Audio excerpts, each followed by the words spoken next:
con ese problema de tengo un pecado, sé que no le agrada a Dios, sé que siempre caigo, le voy a pedir perdón. Pero hasta ahí, mi pecado no me da asco, el estar lejos de Dios a mí no me molesta, ya me acostumbré, pero yo quiero ser salvo. Mi alma, yo te creo, yo te creo. Y hoy vamos a hablar un poco acerca de uno de esos pecados que le desconcierta a Dios. Él no sabe cómo reaccionar a este pecado y le puse síndromes de los inestables. Porque ¿cuántos saben que hay personas que hoy están comprometidas a ir a morir por Cristo, que mañana algo va a pasar y se van a despertar y no van a estar ni ahí por Dios? Todos conocemos gente así. Hay que un día está para ir a las misiones, al África, vender la casa de su papá y todo. Y al otro día no quiere ni escuchar la palabra de Dios, no quiere ni pisar la iglesia, ni recibirla a su líder, no quiere saber nada. Son personas totalmente inestables. Y llega un momento en el cual el pueblo de Dios de vuelta estaba así en Oseas 6:4, si vos querés seguir ahí. Pero Dios le hace llegar al pueblo una pregunta que quizás quiera hacerte a vos hoy. Le dice, ¿qué voy a hacer con ustedes? ¿Cómo debo tratarles? Yo no sé cuántos tienen padres que les castigaban, que hacían todo lo posible porque vos... Y llega un momento en el cual, yo no sé si tu papá o tu mamá llegó a este límite de decirte, ¿qué voy a hacer contigo? ¿Qué más tengo que hacer? Ese ya es cuando ligaste, cuando te quitaron el wifi, cuando te prohibieron salir por 2 meses, te quitaron la bici, el play. ¿Qué más puedo hacer contigo? ¿Cómo querés que te trate? Ese es Dios en ese momento con su pueblo. ¿Qué más puedo hacer con ustedes? Y dice, ¿por qué? Continúa diciendo, ustedes dicen que me aman, pero su amor es como la niebla. Muy pronto desaparece. Jesús, cuando vino a la tierra en Mateo, se encontró con la misma situación. ¿Qué debo hacer con una generación como esta? Fue su pregunta ahí en Mateo 11:16. Una pregunta que hoy quizá Él se hace de nuestra generación. ¿Qué debo hacer con esta generación? Y luego Él explica por qué. Dice, vino Juan el Bautista que no comía, no bebía, no iba a las fiestas y decían que estaba endemoniado. Vino el Hijo del Hombre, que era Él, que sí iba a las fiestas, que sí compartía con esa gente y le decían glotón. Es decir, no había forma de darle el gusto a la gente. Y él llega al punto de decir, bueno, ¿y qué voy a hacer con esta generación? Que quizás sea la pregunta de Dios para nosotros hoy, la inestabilidad, el no tomar una decisión. O voy a seguir a Cristo o voy a seguir mis impulsos, voy a seguir al mundo. Nos paraliza. La mayoría dice, bueno, yo no decidí todavía. Eso ya es decirle que no a Jesús también. Ya es negar el sacrificio igual. El no decidir ya es una decisión. Y hoy Dios quiere mostrarnos a 3 reyes que tenían síndromes donde hacían cosas bien, pero otras cosas no tanto, y que generaban esa inestabilidad y hacían que estos 3 reyes terminen mal. El primer síndrome de un inestable es el que tenía Saúl, el síndrome de Saúl. Saúl es impresionante al inicio, él es el primer rey de Israel, el pueblo deseaba, como todos sus vecinos, tener un rey físicamente ahí. Antes de eso solo hubo jueces y Dios mismo gobernaba a su pueblo. Pero llega un momento en el que todos los otros tenían reyes y el pueblo quería también, que Dios dice, bueno, le pongo uno ahí. Y les dio a Saúl. Primera Samuel 19 dice que Dios le dio a Saúl un corazón nuevo. Dios cambió su corazón, lo transformó, dice luego en el mismo capítulo, en el versículo 26, que lo rodeó de hombres que fueron tocados también por Dios. Eso es genial. Dios quiere transformar tu corazón, darte uno nuevo. Dios quiere rodearte de personas que también han sido tocadas por Dios. Es más, la presencia de Dios era tan fuerte que dice que en el momento en que Él llamó a la guerra, el temor de Dios cayó sobre el pueblo. Es decir, la presencia de Dios iba a donde iba Saúl. y su pueblo y su ejército. Quiere decir que él tenía la cobertura de Dios, que Dios iba con él. Pero Saúl era alguien que siempre vacilaba, era alguien que hacía bien y después dejaba de hacer. Era alguien que se arrepentía muy rápido, pero nunca muy profundo. Y muchos de nosotros quizá tengamos el síndrome de Saúl, de muy rápido me arrepiento de todo, lloro, le pido perdón, Dios, nunca más. Pero siempre es superficial. Nunca llega profundo el cambio, nunca cambia algo realmente adentro. Es solo perdón, nunca más voy a hacer para ir a hacer al día siguiente. A Saúl le pasaba con David, un día le decía, perdón, ya no te voy a seguir, al otro día pedía que se lo traigan para que él lo mate y lo perseguía por todos lados. Saúl había conocido a Dios, había tenido un corazón nuevo, pero cada tanto hacía lo que él quería, tanto así que por no esperar al profeta en un momento, él empieza a hacer los rituales, como que le va a salir igual, y igual va a ganar la guerra. Dios le da la espalda y termina cayendo él con sus hijos en batalla. El síndrome de Saúl, del que se arrepiente rápido, pero no profundo. Muchos de ustedes quizás están con ese problema de tengo un pecado, sé que no le agrada a Dios, sé que siempre caigo, le voy a pedir perdón. Pero hasta ahí. Mi pecado no me da asco.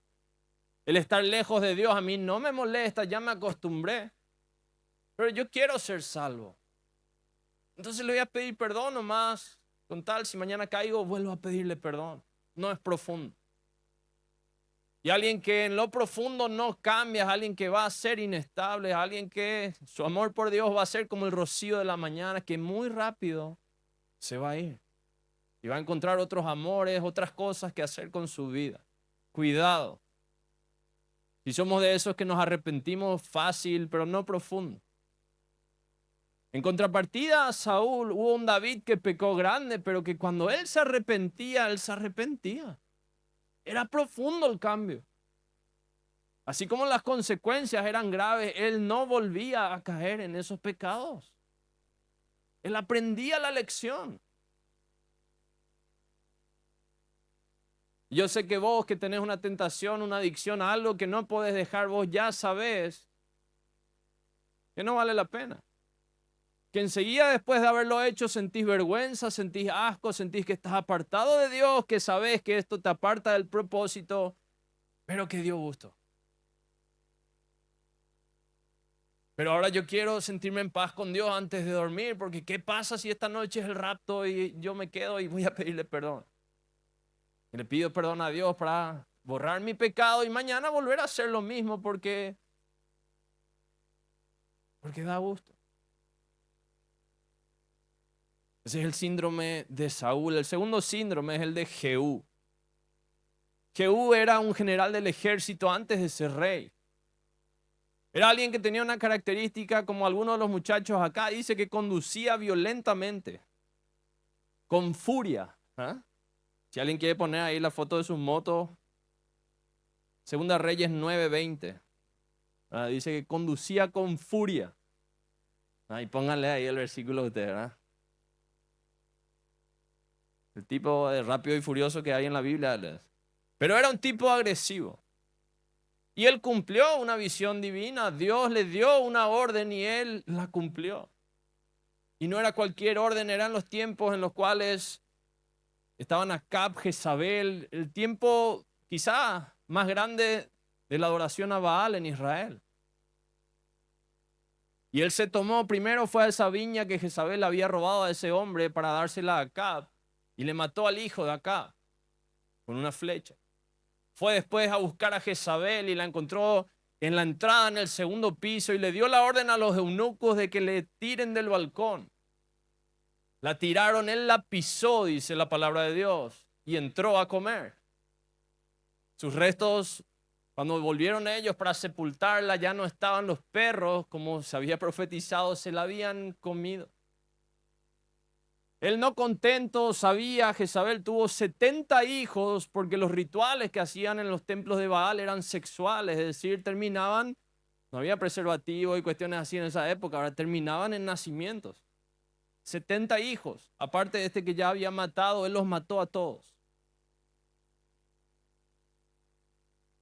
Él mata al rey de Judá y después le dice al pueblo, si ustedes creen que Acab adoró a Baal, ahora van a ver cómo se le adora, pero era una estrategia militar y dice, llamen a todos los sacerdotes, a todos los que adoran a Baal de corazón, les espero en el templo y vamos a adorarle, como nunca antes. Llegan todos los sacerdotes, llega toda la gente que adoraba a Baal y no a Jehová a ese lugar.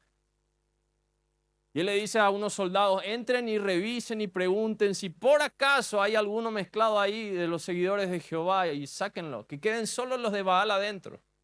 Y dio la orden de que al salir de ese templo no quede ni uno solo de los seguidores de Baal vivos. Los mató a toditos. Es decir, el tipo fue como un Eliseo en la época, como un Elías, empezó a matar gente que adoraba a Baal. Cumplió su misión. Pero una de las cosas más tristes es cómo él termina, porque él termina sus días adorando no a Baal, sino a un becerro de oro. Arrodillado ahí, él termina sus días. Y él había dicho en ese momento en que empezó a matar a todos los de Baal, hay un versículo en el cual le dice él a un general, sube conmigo y verás mi celo por Jehová. Y el más celoso por ese Jehová terminó engañándolo y muriendo en los brazos de otra diosa. ¿Qué había hecho mal Jehú si empezó tan bien? Y la palabra de Dios siempre nos da el detalle. Segunda Reyes 10:29 dice, pero Jehú nunca se apartó del todo de los pecados de Jeroboam. Se apartó, pero nunca del todo. Es ese que no le bloquea a su ex, por la duda. Por si lo actual no funciona, no hay que voy a bloquearle, luego voy a tener el número por si pasa algo. Pero a nivel espiritual, ¿verdad? Con dioses. Hay cosas que vos tenés que apartarte y apartarte del todo. ¿Qué más querés si ya te fue mal con la bebida? ¿Por qué vas a dejar abierta la puerta y dejar un pack ahí en mi heladera por si tengo un mal día? ¿Vas a caer? Claro que vas a caer. O la sustancia tuya favorita, vos cuando dejás eso, vos no decís, bueno, pero por la duda voy a esconder en aquel armario, ¿verdad? Ese por la duda siempre se cumple. Nunca se apartó del todo. Yo no sé de qué pecado te apartaste o te estás apartando, de qué personas, de qué situaciones, pero hasta que vos no te apartes del todo, lo más probable es que caigas de vuelta. Del todo, se elimina todo contacto, no vuelvo a pisar ese lugar, ya no tengo su contacto, ya no le tengo ninguna red social, ya nada, del todo. Porque aunque vos estés haciendo bien las cosas, Jehú la estaba haciendo al pie de la letra, hizo cosas que nadie más había hecho. Elías le tenía un terror a esta Jezabel, Jehú se fue, le hizo echar por los eunucos de un segundo piso, pasó encima de ella, él hizo cosas que ni Elías había hecho. Pero no se apartó del todo. Y saben que quizás de tu situación, quizás no te apartaste del todo de algo. Estoy seguro que el enemigo está muy consciente que del todo no te apartaste todavía. Y lo va a usar. Y vas a terminar mal tus días, aunque lo estés haciendo bien ahora.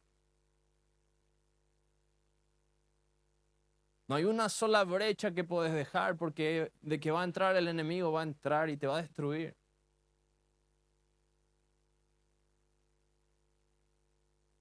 Estuve hoy trabajando con mis abejas y siempre que vuelvo del campo con mis abejas, todas las abejas del vecindario vienen a visitarnos en casa y nadie puede salir de casa hasta que oscurece, que se calman. De todos los chicos, y todo llaveado, todas las ventanas cerradas porque afuera está lleno de abejas enojadas, ¿verdad? Porque le acabo de sacar toda la miel. Una ventana abierta podría costarle la vida a cualquiera de ellos, con una alergia o con algo. Una ventanita, aunque sea así 1 centímetro. Y muchas veces yo creemos que 1 centímetro nomás que le damos al enemigo, él no va a destruir toda tu vida, te va a destruir. una cosa nomás que no dejes del todo, una brecha nomás que vos no cierres del todo, va a entrar algo y va a destruir tu vida. Porque son las cosas pequeñas las que destruyen propósitos. Las que te inhabilitan a hacer cosas grandes siempre son pequeñas cosas. Que vos descuidaste, que vos pensaste, las cosas grandes ya las tengo solucionadas, pero para airear un poco voy a dejar abierta esa ventanita y esa ventanita es por donde entra. Yo no sé esa ventana en tu vida cuál es, pero tenés que cerrarla del todo. Cuando un avión hace un viaje transoceánico que pasa por más de uno, llega un momento que le llaman el punto de no retorno. Quiere decir que aunque quieran y tengan un problema, ya no llegan de vuelta. Porque ya no hay tanto combustible. El momento en el cual si ahora pasa algo es para adelante, para atrás ya no podemos ir, ya no vuelvo. Es lo que hicieron muchos conquistadores al llegar a esa América que nadie sabía qué era. Quemaron los barcos para que todo su ejército sepa, de acá no nos escapamos. A menos de que conquistemos este lugar, no hay retorno. ¿Sabe que Dios está esperando que vos entiendas que en tu vida tiene que llegar a ese punto de no retorno, de quemar los barcos, de que es para adelante, ya no es más con eso que hay atrás? Con ese pecado, déjalo ya del todo. Cerrarle la puerta. Y tercero, el síndrome de Amasías. Amasías era otro de esos reyes, este era un rey de Judá. Y él empezó a contratar ejércitos. Él dijo, no me alcanza para esta guerra. Empezó a contratar a ciertos ejércitos. Y viene el profeta y le dice, mira, a los de la tribu de Efraín no les lleves. Dios no va con ellos y van a perder si les llevan. Y él le dice, bueno, pero ¿cómo yo recupero? Le acabo de pagar a ellos. Y él le dice, Dios te va a dar más, pero no les lleves. Y él obedece, no le lleva a ese ejército que contrató y tienen una gran victoria en esa guerra. Eso está en 2 Crónicas 25. Él obedeció. Pero en esas tierras que él fue a conquistar con la ayuda de Dios, siguiendo el consejo de Dios, él encontró estatuas de otros dioses y las trajo. Las trajo de regreso, las puso en su palacio y sin darse cuenta ya las estaba adorando también. Vuelve el profeta de Dios y le dice, ¿cómo es posible que estos dioses que no pudieron vencerte a vos recién? Porque todo ese pueblo al que le venciste le adoraba a este Dios. ¿Cómo es que ese Dios ahora ocupa el lugar de Dios y vos le estás adorando? Y el versículo 15 y 16 dice, no necesito tus consejos. Una versión que le dice, cállate. El consejo de Dios que le había dado la victoria. Le había llevado a conquistar lo que él quería conquistar, pero al momento de regresar, él se trajo algunos recuerdos y terminó alguien ocupando el lugar de ese Dios y ya no quiso ni escuchar los consejos. El síndrome de Amasías es el que obedece cuando quiere. El que escucha un consejo desesperado, pero que cuando está bien no quiere hacer bien las cosas y no quiere más el consejo. Hay gente que desesperada en algún área de su vida necesita urgente un consejo y se lo damos. Y lo recibe y le hace bien y se sale de la mala situación. Pero ni bien está viviendo una buena vida, le va bien y uno se da cuenta, está por cometer errores y quiere darle un consejo, esa persona ya no quiere tu consejo. Ya no quiere el consejo de Dios. Ahí sí ya no quiere vivir con los principios bíblicos porque ahora ya está bien. Ese es el síndrome de Amasías. ¿Y saben qué? El que se aparta de las advertencias de Dios termina en destrucción siempre. Porque las advertencias de Dios, cuando dice que su palabra es lumbrera a tu camino, quiere decir que Él trata de guiarte por un camino seguro para que no te pierdas, para que no caigas. Vos, tu vida, tu propósito, tus sueños, lo tuyo, a través de su palabra. Solo que nos lleva por caminos que nosotros no elegiríamos muchas veces. Y ahí yo no quiero más seguir ese consejo o ese principio, yo no lo quiero aplicar a mi vida. Los otros capaz que sí, pero ese no. Y Dios nos advierte. Y el que no escucha las advertencias de Dios, ¿cómo va a terminar bien? Si Dios todo lo sabe, todo lo conoce, todo lo creó Él. ¿Cómo yo no voy a seguir los consejos de Él? Y voy a creerme yo superior. Es por eso que Dios llega a ese momento en el cual dice, ¿qué hago con esta generación que cree que sabe más que yo? Que cree que mis caminos le van a hacer mal y que los caminos que ellos eligen, que siempre eligen mal, les va a hacer bien. ¿Qué hago con esta generación? Que obedece cuando quiere nomás y después se pregunta, ¿por qué no logré cosas grandes? ¿Por qué nunca avanzo en mi vida? ¿Y por qué obedeces cuando querés? Y apenas estás bien, dejas de obedecer de vuelta. Tenía un discípulo hace unos años, me dijo, yo nunca diezmé. Yo le dije, probá, la palabra de Dios te autoriza a probarle a Dios en eso. Literalmente dice así el versículo. Probadme en esto, a ver si yo no abriré las ventanas de los cielos hasta que sobreabunde. El tipo probó. Tenía una racha negativa de ventas, de repente vendió bien. Me contó, estaba feliz. Este mes rompí todos los récords, vendí bien, gloria a Dios. Mes siguiente le dije, ¿diezmaste? No. No, me compliqué un poco, gasté de más. ¿Cómo es posible si funciona? Si te da un buen resultado, logras algo que nunca habías obtenido, serle obediente a Dios, pero voy a aprovechar nomás a mi favor y voy a usar todo eso que Dios me dio para hacer lo que yo quiero. Y dejo otra vez el principio ahora, pues gané mucho, no quiero darle tanto. Y ahí Dios llega al momento en, ¿qué hago con esta gente? ¿Qué hago? ¿Cómo es posible que algo que funciona vos no quieras seguir haciéndolo? Yo quiero preguntarte, ¿cuántos días más van a pasar hasta que vos dejes de fingir que ya decidiste si vas a seguirle a Dios o no?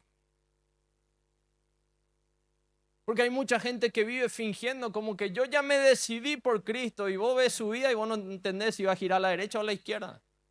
No prende todavía el señalero, vos no sabés, ¿le sigue o no le sigue a Dios? Hay días que gira a la derecha, hay días que gira a la izquierda. Hay días que vos le podés decir lo que sean, va a estar todo bien. Hay días que vos ni tenés que decirle nada y va a estar todo mal.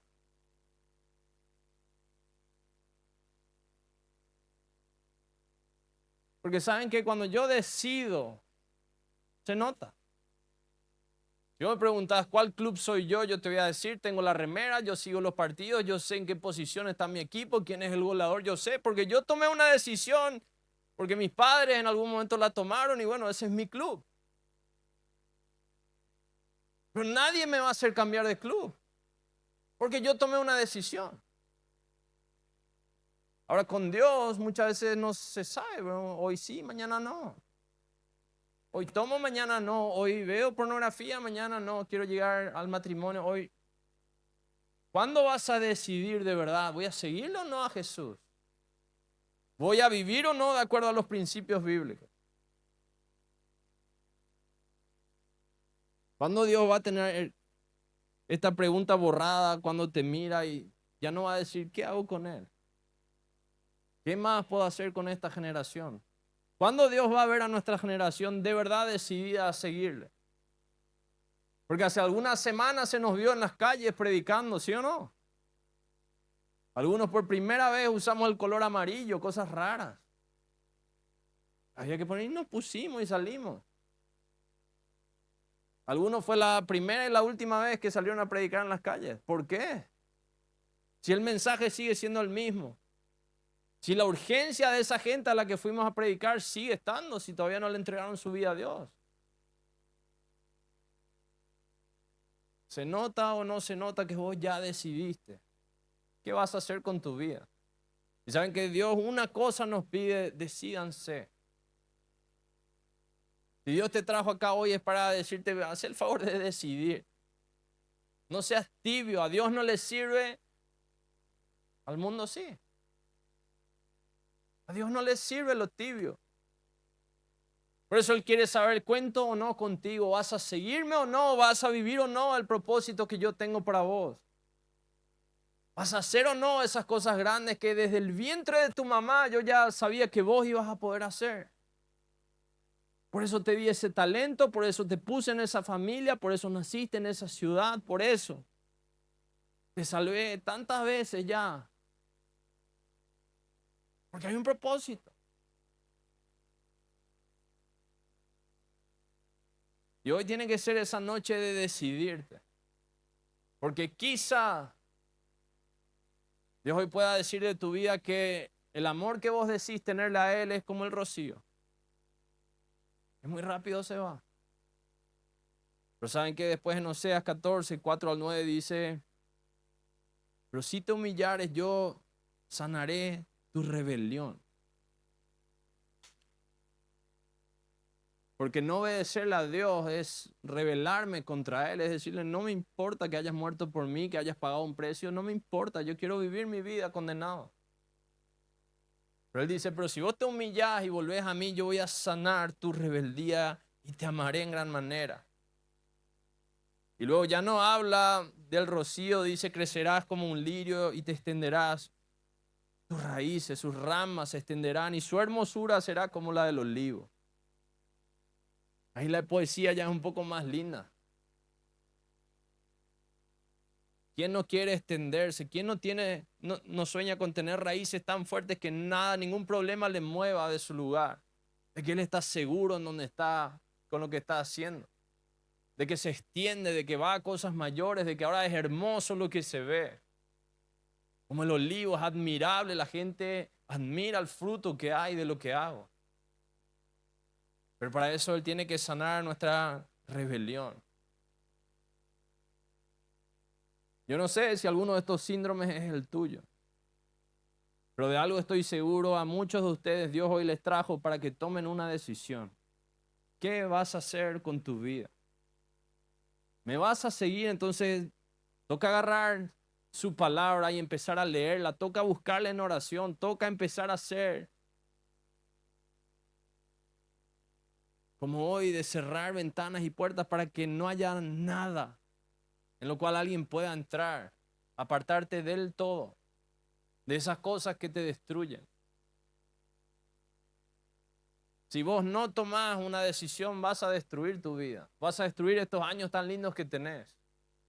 Lo vas a desperdiciar en alguna cosa y vas a creer quizá que es muy divertido, pero te vas a arrepentir después si tenés la oportunidad de no haber aprovechado y haberle seguido a Dios.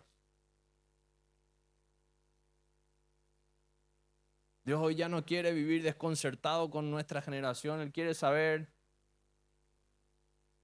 qué es lo que vamos a hacer, o le vamos a servir con nuestras vidas, o vamos a fingir que lo hacemos. Porque Dios mira tu corazón. Aunque tus acciones sean buenas, Él sabe, por obligación está haciendo. Y tarde o temprano el castigo no va a ser suficiente para que no termines haciendo lo que querías hacer. Por eso yo te animo a ponerte en pie hoy. Si Dios te trajo, quizás es porque tenés que decidirte.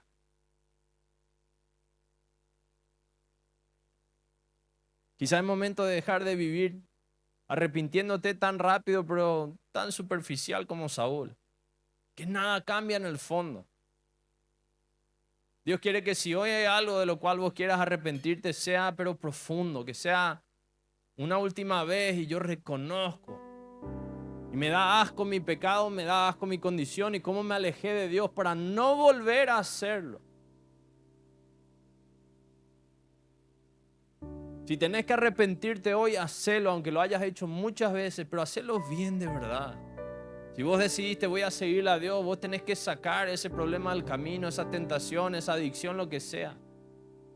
Pero bien profundo, que duela, que algo se arranque dentro tuyo para no volver a caer en eso nunca más. Si Dios te creó con un propósito y Dios quiere que vivas sin caer en eso, ¿vos crees que Dios no te va a ayudar a salir de esa tentación? El problema es que vos no le pedís todos los días que te ayude. Si cada día te acercás a Él, cada día Él te va a dar las fuerzas para ese día no caer. Todos en algo caemos a diario a menos de que Dios nos dé la fuerza de no caer.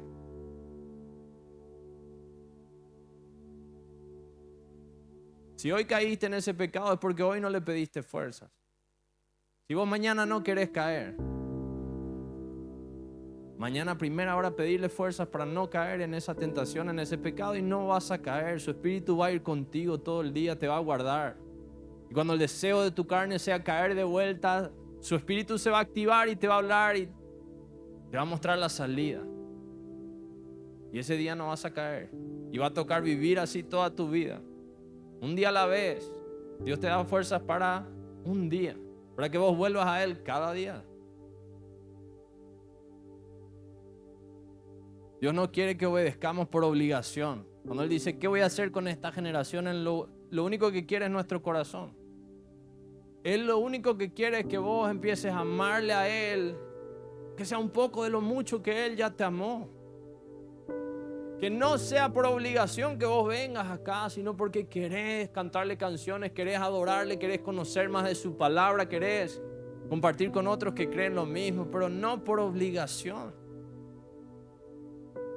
Como padres muchas veces nos toca obligarle a nuestros hijos cuando no quieren venir, sí.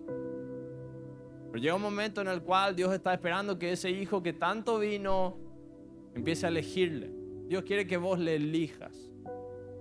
Que todo lo que el mundo tiene para vos, vos le digas, esto no es nada comparando a lo que yo voy a elegir, que es a Cristo.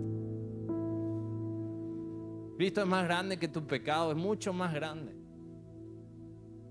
Lo que Él tiene para vos es mucho más grande que lo que el mundo puede ofrecerte, elegirle. Va a valer la pena. Pero tenés que apartarte del todo, no dejes ahí un plan B. Tiene que llegar hoy el punto de no retorno, de que hoy yo decido y quemo todos mis barcos, toda conexión con ese pecado. A partir de hoy es para adelante, es con Cristo, ya no es sin Él. Cerrá tus ojos y vamos a orar.